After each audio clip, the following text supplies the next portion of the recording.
Happy Gondorian New Year, everybody.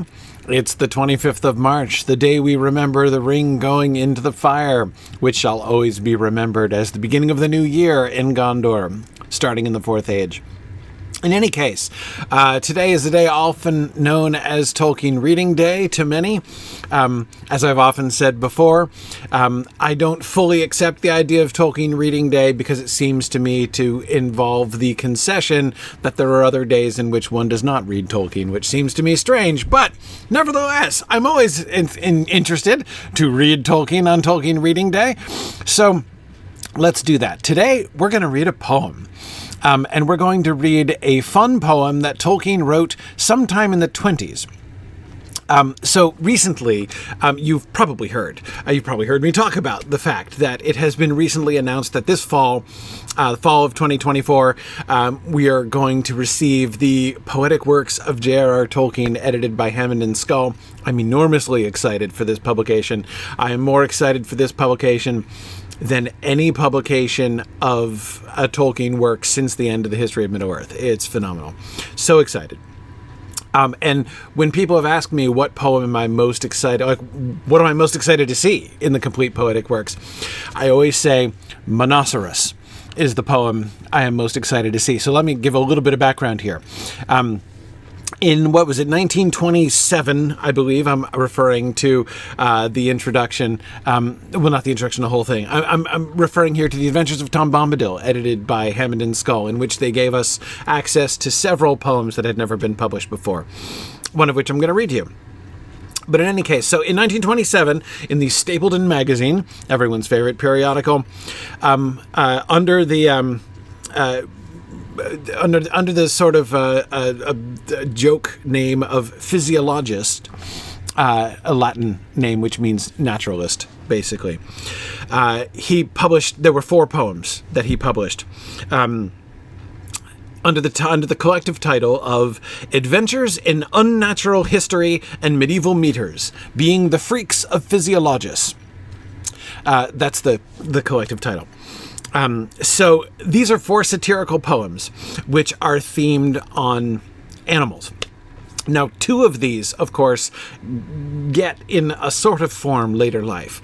There's a poem about Fastetokelon, which is later going to be significantly revised, and before it's released in The Adventures of Tom Bombadil, under the name of the poem Fastetokelon. So revised, in fact, that he's going to totally change the animal that it's about. The original Fastetokelon poem was about a whale. The Fastetokelon poem that is published in the 60s is about a turtle. So totally changed. You will see that the Oliphaunt poem, which ultimately is given to Sam in his recitation in the Two Towers, is based on an elephant poem that was one of the Freaks of Physiologists. But as you will see, because that's the poem I'm going to read to you, the original, it was significantly changed. And again, these were 2 of 4 poems. The other 2, Reginhardus the Fox and Monoceros the Unicorn, have not been published since 1927 in the Stapleton magazine. So I am most excited to read the poem about the unicorn that Tolkien wrote in this context, especially since all of these poems are highly satirical. As you'll see, he's being funny. The conceit of these poems, he's sort of satirizing medieval bestiary. So medieval bestiaries, the sort of the general shape of them, they would sort of describe, they'd be like a sort of a natural history thing where they'd be describing an animal and, elements of it, like, what it looks like and what it does and how it lives and stuff like that. And then after describing the animal, it would give a sort of an allegorical interpretation. It would give what in Latin was called the significatio, that is to say, the allegorical or spiritual signification of this. Footnote: this is one of this pattern. Really, like the sermonizing was kind of the point of these things. These were not really scientific treatises. These were designed to be like fun reading, but they're designed to be instructive reading. So very often the spiritual significatio that is given at the end would actually guide stuff that was said earlier on. I mean, you can see them. This is not. Some people will read medieval bestiaries and be like, "Oh man, they knew nothing about animals. They were so ignorant." But there are actually there are a number of bestiaries where you can read them talking about dogs and deer and horses and other animals they knew perfectly well, right? And saying things about them that they knew full well must not be true. There's no question that they did not know, that deer did not shoot lightning out of their butts. But there's a place where it says that.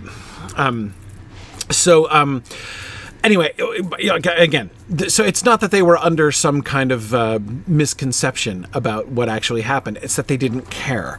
They were making a moral point. It was all about the significatio, right? So remember that, because Tolkien's going to make a joke on that. So these poems are shaped in that same way, where he gives the natura, he describes the nature of the beast, and then he gives the significatio at the end. Okay, so that's the shape of the poem. So I'm going to read you Yumbo. It is called Yumbo, or Ye Kinde of Ye Elephant. Kinde, Kinde, is of course the Middle English term which means nature. The word kind is the synonym for the Latin natura. So yes, Ye Kinde of Ye Oliphaunt. Here it is. Are you ready? Yumbo, or Ye Kinde of Ye Oliphaunt. Natura Yumbonus. The Indic Oliphant's a burly lump, a moving mountain, a majestic mammal, but those that fancy that he wears a hump confuse him incorrectly with the camel. His pendulous ears they flap about like flannel. He trails a supple elongated nose that twixt his tusks of pearly white enamel performs the function of a rubber hose or vacuum cleaner as his needs impose. Or on occasion serves in trumpet's stead, whose fearful fanfares utterly surpass in mighty music from his monstrous head the hollow boom of bells or bands of brass.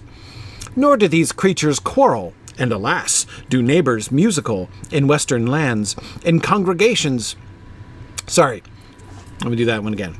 Nor do these creatures quarrel, as alas do neighbors musical in western lands. In congregations do they tramp the grass, and munch the juicy shoots in friendly bands, till not a leaf unmasticated stands. This social soul, one unconvivial flaw, has nonetheless. He's poor in repartee. His jests are heavy, for Mohammed's law he loves, and though he has the thirst of three, his vast interior he fills with tea. Not thus do water-drinkers vice escape, and weighty authors state that privily he takes a drug more deadly than the grape, compared with which cocaine's a harmless jape. The dark mandragora's unwholesome root he chews with relish, secret and unholy, despising other pharmaceutic loot, as terebinth, athanasy, or molly. These diabolic juices, coursing slowly, do fill his sluggish veins with sudden madness, changing his grave and simple nature wholly to a lamb titanic, capering in gladness, a Brobdingnagian basilisk in badness. The vacuous spaces of his empty head are filled with fires of fell intoxication. His legs endure no longer to be led, but wander free in strange emancipation. Then frightful fear amid his exultation awakes within him lest he tumble flat. For apparatus none for levitation has he, whose falling down must feebly bat the air with legs inadequate and fat. Then does he haste, if he can coax his limbs, to some silent water or dark pool, where no reptilian mugger lurks or swims. And there he stands, no, not his brow to cool, but thinking that he cannot fall, the fool, buoyed by his belly adipose and round.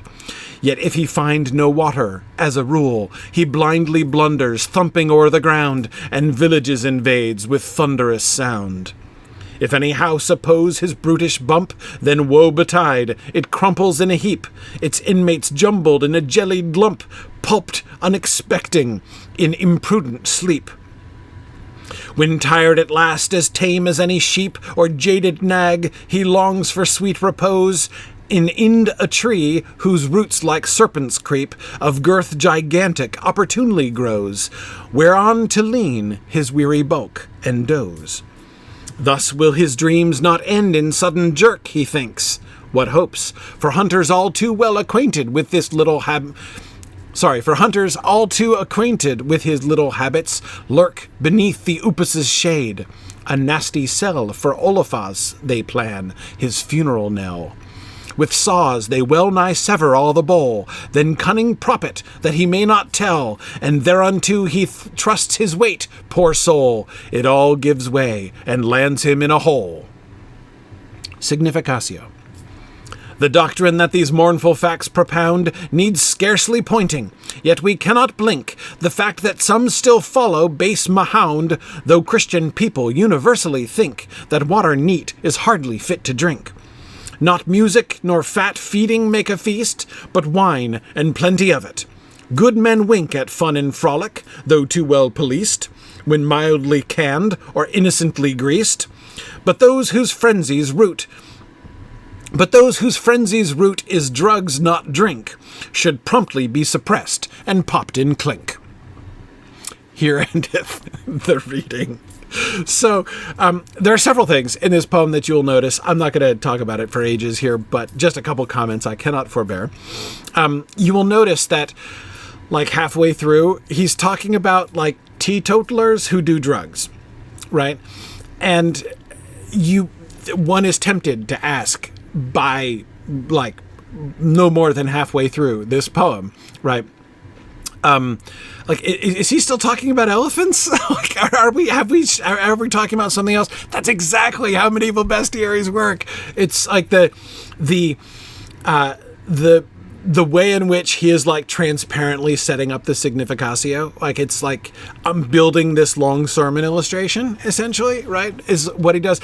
But he's satirizing it, but he's making fun of it, right? He's describing the risks of teetotaling, that is to say, of refusing to drink alcohol, being only a water drinker.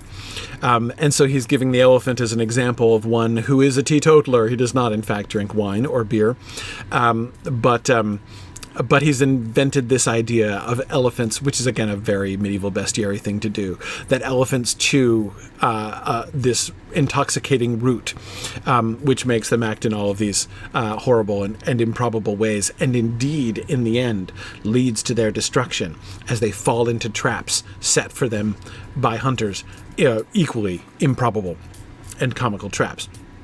Again, this is just exactly how the moralizing of a medieval bestiary would go.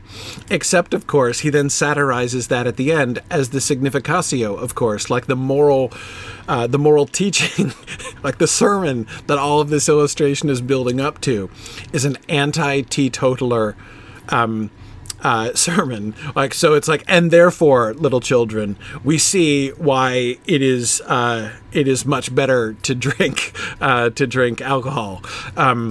So it's a pro intoxication, well, at least pro alcohol drinking sermon that he makes in the end, which is not exactly how most of the medieval bestiary things worked. So he uses the form and then makes a sort of a joke out of the whole thing, which is pretty funny. He even, by the way, so you will notice the references to Muhammad and to Mahound there at the end, which is also Muhammad. That was just another way they said Muhammad in medieval Latin, or Latin derived cultures. So they know that it's a reference to the fact that, the association between teetotaling, that is the prohibition of alcohol, with Islam. And he's speaking like a medieval poet would speak. And so, in the Middle Ages, Islam is like the devil. So, you speak very slightingly and insultingly of them. And again, that itself is part of the joke, where like the denouncing of the Mohammedish practice of teetotaling is one of the things that leads him to his salutary and moral instruction about how it's wine and plenty of it is his conclusion. And anyway, so again, he's once again sort of playing with and subverting that whole thing. Anyway, lots more that could be said. Love the verbal playfulness in this poem. Love his exploitation of enormous words. Come on. It is a Brobdingnagian basilisk in badness. Oh, come on. So good. Anyway, delightful poem. So that is but a taste of the poetry.